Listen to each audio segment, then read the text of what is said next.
Hi guys, welcome to my YouTube channel. If it's your first time, great stuff. If it's your second, welcome back. I do appreciate it, and I hope that you're gonna learn something today.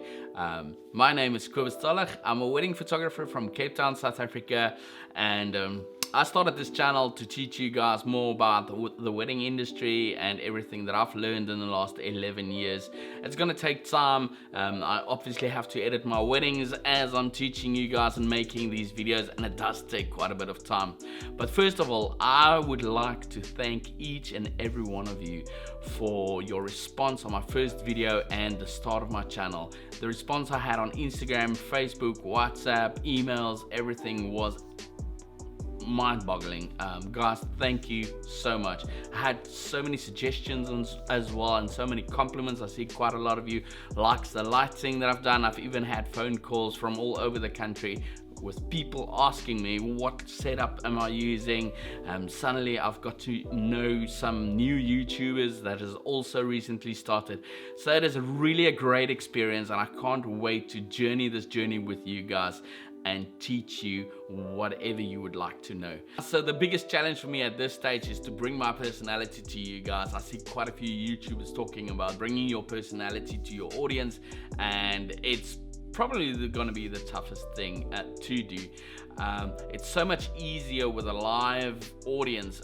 For example, on a Thursday, I do live Q&As on my Instagram account. It's every Thursday, 12 p.m. South African time, and there people ask me questions and I answer these questions. And it's so much easier to do it with a live audience because you get you say something and you get a response, and people ask you and you answer their questions, and we have fun and jokes and just enjoy ourselves. With this, however, I'm speaking to a dead camera and it makes it slightly harder, but let's see where it goes. I'm excited to journey with you guys, and I hope I will see you here again and again. So today, let's talk about tips. You guys are here to learn, so I'm going to give you a couple of tips, 3 tips to make your wedding photos stand out a bit better and look better. Tip number 1 is going to be white balance. So white balance for me is the foundation of every single photograph. You will be amazed at how much white balance can change your image.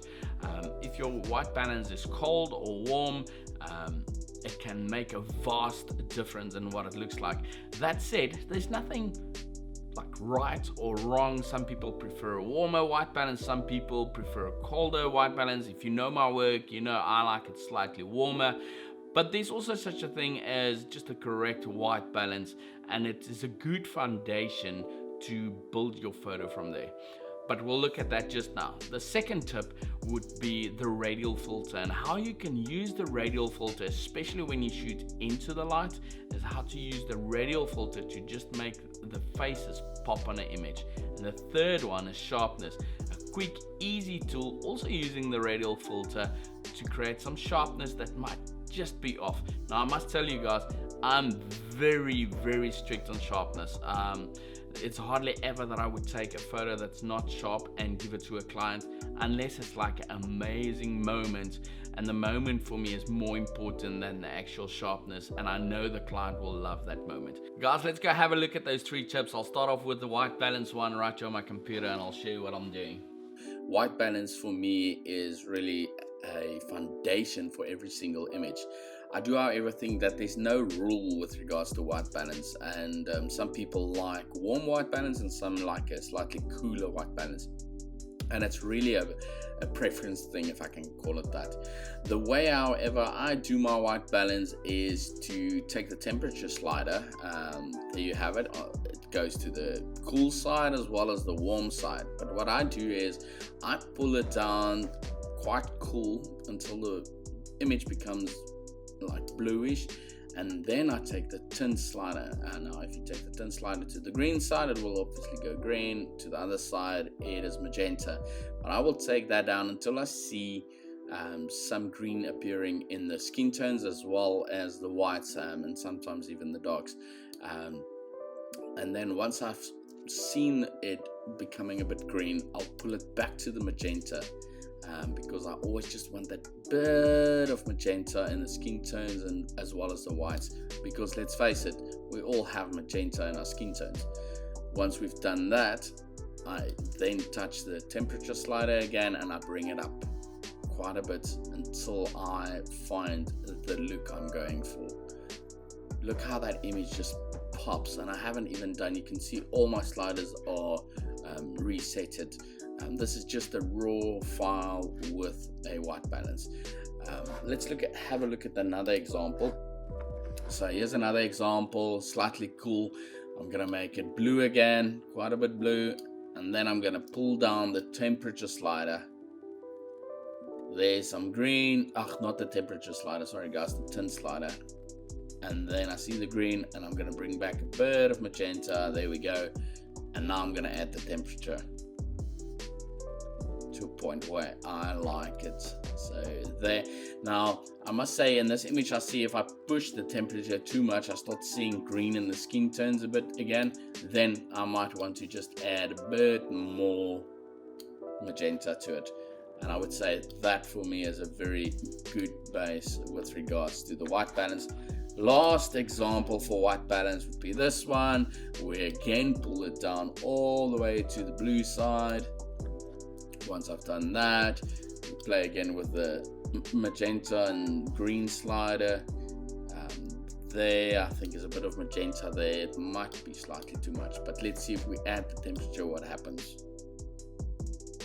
Look how that image pops. And that's sort of why I feel that white balance is the foundation of every single image. Okay guys, for tip number 2, the radial filter. This photo has been edited already in terms of white balance, my preset, etc, etc. What I don't like, however, is that the faces are quite dark. So in a situation like this, I would use the radial filter. You click on the radial filter and you pull it over their faces like this, and then I take the exposure and I just up it a bit. Easy as that. I've upped it here by almost 0.4. We can maybe do it a bit less, let's say 3.2 about. Let's see what the before and after looks like. So that's before and after, and you can just see how their faces pop. Now the danger with using the radial filter is when you do it too much. So I'm going to drag it a bit bigger just to show you guys. Now obviously their faces are overexposed, but what I do want to show you guys is the halo that is around them. You can see there's quite a bit of a what we call a halo because the light spills now around them. But if you make your circle of the radial filter smaller like this, and you do a bit less exposure, like we did, say 33.33, maybe 36, there we go, and we look at before and after, then before and after, you'll see that the faces pops really nicely into the light. So that's the radial filter with regards to exposure on the faces. Tip number 3 is sharpness, and for that I also use the radial filter. But I'm going to give you a cool tip. It's maybe a tip number 3 and 4, even though I said only 3 tips today. And it's with regards to all your tools here at the top. So I don't know if you guys know, but if you click on a tool, let's say the radial filter, and before I do anything with regards to pulling it over a face or anything, I can actually set one of these or all of them, and Lightroom will remember that. So let's go to sharpness. We take it, let's say, to 40. There we go. And then if I close it and open it again, Lightroom remembered that last setting. So then I can just keep that as a setting. So, and I do that actually. I keep my sharpness on 40. And in an image like this where the sharpness might not be on, I'm not sure if it is or isn't. No, it's actually quite good. But then I would just pull it over the faces like that and go to the next image. So if you go to the next image, again, let's say I want a bit more sharpness on her face, I just put it like that. Lightroom remembered the 40. I can close the radial filter and go to the next image again, go there, take the radial filter, Lightroom again remembers the 40, pull it over their faces like that. So it's very easy going forward with every single image and just adding a bit of sharpness on their faces if needed. Guys, I hope those 3 tips helped you quite a bit. Like I said, white balance is the foundation of every single image. Use those sharpness tools, use the exposure tool when you're shooting into the light. It will help your images just pop a bit. And then if you liked it, please comment at the bottom, leave a comment there, click on the like button, and if you haven't subscribed, subscribe please. I will soon bring out another video with some great tips, and don't worry, I'm not gonna always be here in the studio. We're gonna do some outdoor stuff as well at some point, where I will be doing stuff on flash or exposure or whatever the case, but we're gonna play quite a bit on this channel. I'll see you on the next one. Cheers.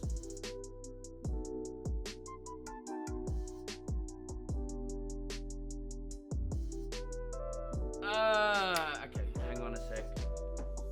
My nose is itching. Hi guys, welcome to my 3 tricks